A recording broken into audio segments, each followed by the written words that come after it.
สาธุสาธุนะแม่ตาเนอะกำลังใจเนอะแม่ตานี่ถ้าดับปิ้นสายข้างแหลกแก่ๆเนี่ยไอ้จอมหยุดรอฟังกันอยู่เจริญปอนหลับเนี่ยลำจ้างเจริญปอนมาสการเจ้าอันนี้แม่อำพันธ์เนี่ยไงจ๊ะกะอย่าได้โอ้ฟังเหมือนแม่อำพันธ์อันบั่นหวาย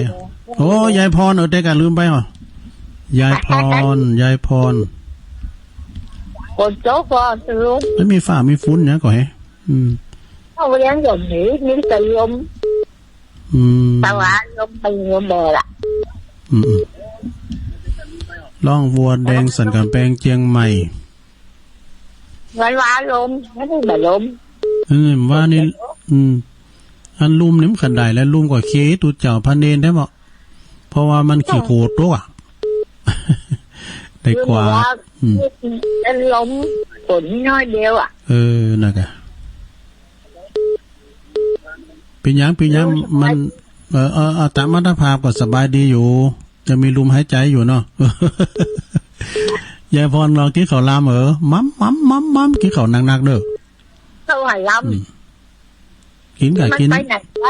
กินออกบ้านนั่นน่ะไปออกบ้านไปไหนกินปลาปิ่งเนอะแต่มันจะเป็นคุณเฒ่าปลาปิ่งนะกินปลาปิ่งกินจิ้นปิ่งกินน้ำพริกตาแดงเหรอตุลุงนี่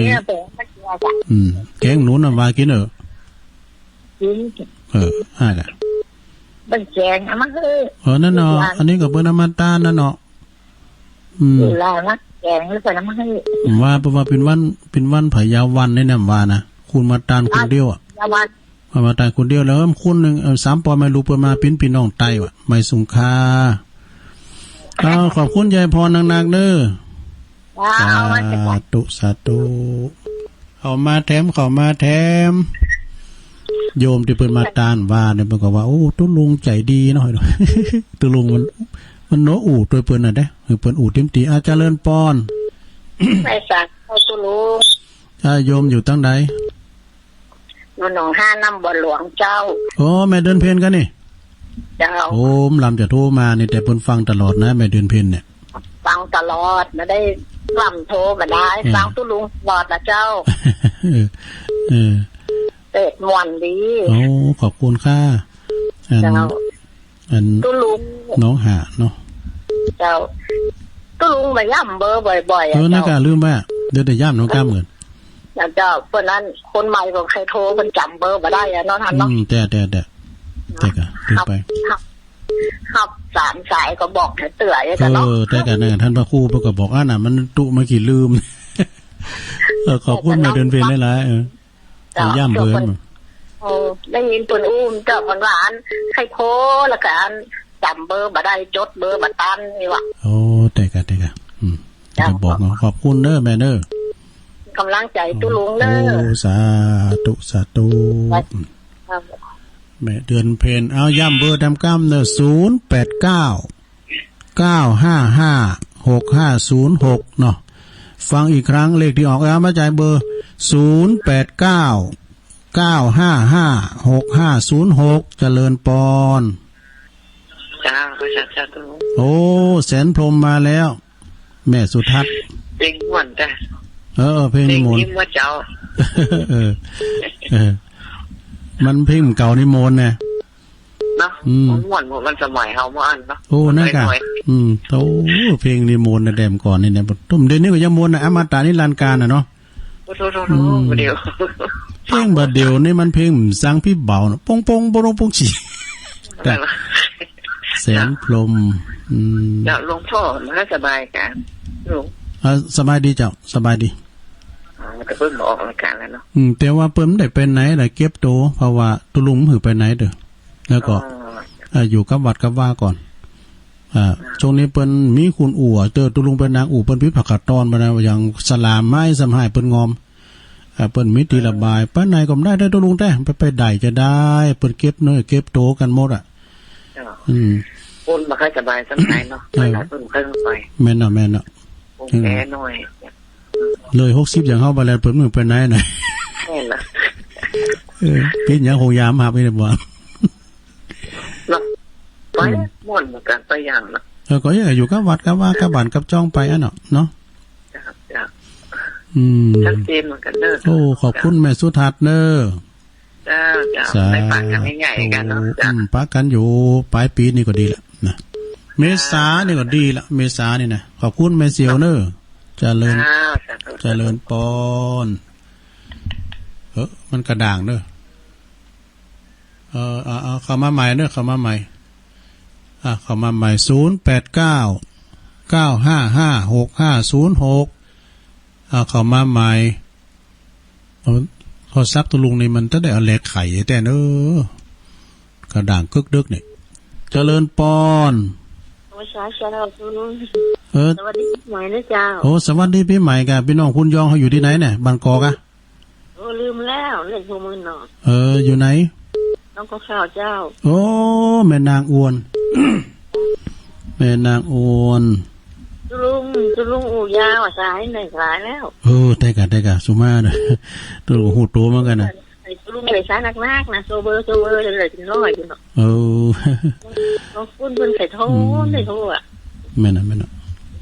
ยังจะได้นักกับสาวไฟนะเนาะนั่นน่ะโซเบอร์เดี๋ยวร้อยเบอร์แล้วก็อ่านแล้วก็ลุงโทนซ้ายใช่กะเนาะก็โทนซ้ายเนาะตุลุงเป็นรูเป็นอู่นี่เป็นที่เป็นอู่ติ๊กๆกันเนาะขอบคุณแม่นางอวนนักมาคือคติตุลุงล่ะเจริญพรว่าไปเลยแสงฟ้าจะว่างกายแสงธรรมะจะว่างใจจะว่างกายด้วยแสงฟ้าจะว่างใจด้วยแสงธรรมเจ้าตอนที่ปีใหม่เนี่ยนี่ตุลุงเด้อสาธุลุงอาจารย์มุก็ว่าแต่คำเดียวเนาะเอาข้อที่หนึ่งวาดความคิดข้อที่สองวาดความดีข้อที่สามวาดความดันข้อที่สี่วาดความจำข้อที่ห้าวาดหัวใจข้อที่หกวาดสายตาข้อที่เจ็ดวาดสังขารข้อที่แปดวาดสันดานข้อที่เก้าวาดแต่ประกอบตุลุงเด้อยินดีเนอสาธุแต่กับลุงมาอุ่นนักเจริญปอนโอ้ยนึกว่าบัดตีเทแล้วตุลุงเลยพ่อเสียงนักเตะนักวาเนาะแม่บุญศรีสร้างเล็งโอ้นุโมทนาตุลุงเด้อละครั้งเสียงทองเสียงอันนี้อย่างคุณว่าเสียงค่ำเถอะเมสุทัศน์เข้าหมุนนั้นกะมันได้มากินมดตานี่มันเลยปะกันเนาะโอ้มันปลายปีก็ดีละทีนี้มันลดไปที่นี่แล้วนะใช่เนี่ยมันนั้นหน่อยมันนี่หน่อยเฮ้ยพญามีการมีงานกินต้านนี่โอ้โมนใจคุณปู่โค้มเขาใหญ่กูจังว่าลุ่มว่าฟุ้นว่าพี่มี3-5ฟุ้นเหมือนมีเป็นกำลังใจเนอลุงเนอขอบคุณแม่บุญศรีเนอยาวก็กระเดียวคุณหมอจ้าจุไว้ซาเจ้าเจริญปอนเอาแถมสายสุดท้ายเนาะแรงบึ้ดเอาไปว่ากันทำกรรมเจริญปอนไปสาเจ้าจุลูแม่บุญพินมาสุดท้ายลูกวันโคจะมาได้เห็นเนาะทางจุลูอยู่เนอเห็นกำลังใจทุกคนอันในทีวีเปิ่นออกมาอันผลอันประมาณผู้อยู่บ้านจงเจริญนี่หรอเป็นกำลังใจเนอะขอบคุณกันทุกคนเนอะสาธุมาคนยืนเนอะจ้าเป็นกำลังใจเจ้าสาธุขอบคุณเนอะตัวลุงขออนุญาตวางสายยกหูก่อนเนาะเพราะว่าตอนนี้ก็เหลือเวลาตั้ง5 นาทีห่างเวลาเพิ่นเนาะสายที่หนึ่งก็แม่จันแม่จันสมเนื้อล้างกาดแม่สาวแม่อายบุญเนื้อป่อบุญตันป่าไล่เจดีซ้ำยอดแม่สุภลักษณ์สันพระเจ้าแดงแม่ฟองปงดอนจากแจ้ห่มแม่จันติบเกตกาลามแม่พินป่าแดดในเมืองเนื้อหลวงพ่อมานิษฐาวโรสำนักสงฆ์หอมบุญบืดปันปอนเนาะ